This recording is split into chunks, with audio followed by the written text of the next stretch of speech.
జై శ్రీరామ్. హాయ్. ఇది మీకు తెలుసా? ఈ రోజుల్లో మన చుట్టూ ఉన్న వాళ్ళలో ఎవరు నిజమైన మిత్రులు, ఎవరు వెనక నుంచి వెన్నుపోటు పొడిచే శత్రువులు అనేది గుర్తుపట్టడం చాలా కష్టమైపోయింది.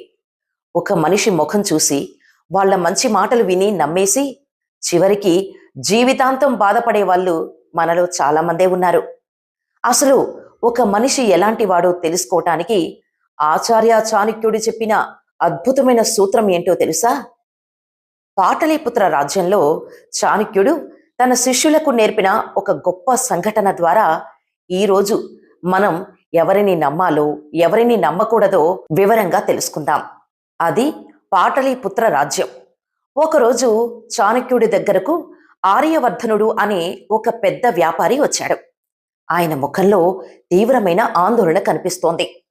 ఆ వ్యాపారి చాణక్యుడి పాదాలకు నమస్కరించి, ఆచార్య, నా వ్యాపారాన్ని విస్తరించటానికి, నా ఆస్తిపాస్తులు చూసుకోవటానికి నాకు ఒక నమ్మకమైన కార్యదర్శి కావాలి. కానీ ఈ రోజుల్లో మనుషులను నమ్మలేకపోతున్నాను. నా ముందు ముగ్గురు వ్యక్తులు ఉన్నారు. వాళ్ళల్లో ఎవరు నిజాయితీపరుడో ఎవరు మోసగాడో కనిపెట్టడం నా వల్ల కావడం లేదు. మీరే నాకు మార్గం చూపించాలి అని వేడుకున్నాడు. చాణక్యుడు కాసేపు ప్రశాంతంగా ఆలోచించి ఆ ముగ్గురిని రేపు ఉదయాన్నే నా ఆశ్రమానికి తీసుకురా అని చెప్పాడు. మర్నాడు ఉదయం ఆ ముగ్గురు వ్యక్తులు చాణక్యుడి ముందు నిలబడ్డారు. మొదటి వ్యక్తి ధనుంజయ్. చాలా అందంగా ఉన్నాడు. పట్టు వస్త్రాలు వేసుకున్నాడు. చాణక్యుడిని చూడగానే కాళ్లకు నమస్కరించి చాలా తీపి మాటలు మాట్లాడాడు. రెండో వ్యక్తి సోమనాథ్. చాలా గంభీరంగా ఉన్నాడు. పెద్ద పెద్ద వేదాంతాలు ధర్మాల గురించి ఉపన్యాసాలు ఇస్తున్నాడు. మూడో వ్యక్తి శివరాం. చాలా సాధారణమైన బట్టలు వేసుకున్నాడు. పెద్దగా మాటలు రావు. మౌనంగా ఒక మూల నిలబడ్డాడు. చాణక్యుడు ఆ ముగ్గురికి ఒక విచిత్రమైన పని అప్పగించాడు. మీ ముగ్గురికి నేను కొన్ని బంగారు నాణేలు ఇస్తున్నాను. రేపు ఉదయానికి రాజ్యంలోని పేదలకు వీటి ద్వారా సహాయం చేసి మిగిలిన డబ్బుతో పాటు మీరు చేసిన పనికి సంబంధించిన వివరాలు నాకు ఇవ్వాలి అని చెప్పి పంపేశాడు. మరునాడు ఉదయాన్నే మొదటి వ్యక్తి అంటే తీపి మాటల ధనంజయ్ పరిగెత్తుకుంటూ వచ్చాడు. ఆచార్య, మీరు ఇచ్చిన బంగారంతో వందల మంది పేదలకు అన్నదానం చేశాను, బట్టలు పంచాను, రాజ్యమంతా మీ పేరునే కొనియాడుతున్నారు అని ఆకాశానికి ఎత్తేస్తూ మాట్లాడాడు. కానీ ఆయన లెక్కల్లో చాలా వ్యత్యాసం ఉంది.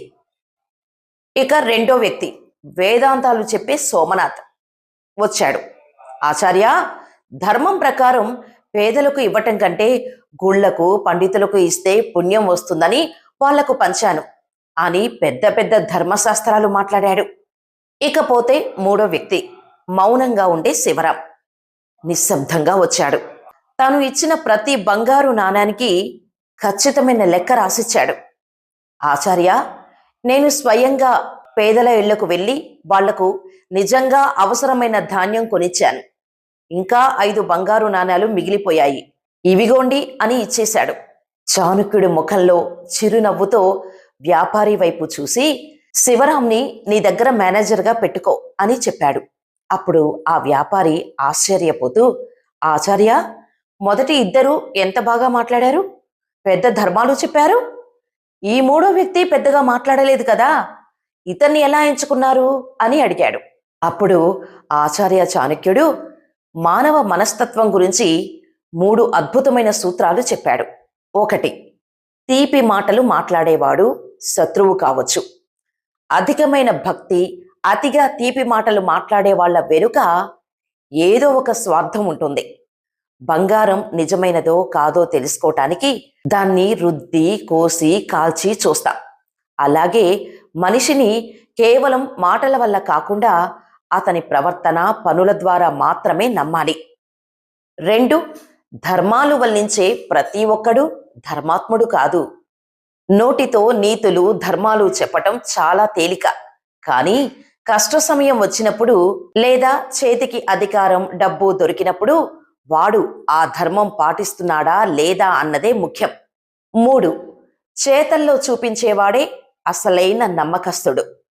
ఎవరైతే ఎక్కువ హడావుడి చేయకుండా మౌనంగా తన బాధ్యతను పర్ఫెక్ట్గా నెరవేరుస్తారో వాళ్ళే మన జీవితంలో నిజమైన నమ్మకస్తులు. ఆడంబరం లేని నిజాయితీకి వెలకట్టలేం. చూసారా, 2000 ఏళ్ల క్రితం చాణక్యుడు చెప్పిన ఈ మాటలు ఈ రోజుకి మన జీవితాలకు ఎంత పర్ఫెక్ట్గా సూట్ అవుతున్నాయో. మన జీవితంలో కూడా నోటితో పొగిడే వాళ్ళను చూసి మోసపోకండి. నిజంగా మనల్ని ప్రేమించే వాళ్ళు, మనకు మేలు చేసేవాళ్ళు మాటల్లో కాకుండా చేతల్లో చూపిస్తారు. అలాంటి వాళ్ళను గుర్తుపట్టి మన పక్కన ఉంచుకోవడమే అసలైన తెలివితేటలు. ఈ చాణక్య నీతి మీకు నచ్చితే వెంటనే మీ అభిప్రాయాన్ని కామెంట్లో తెలపండి.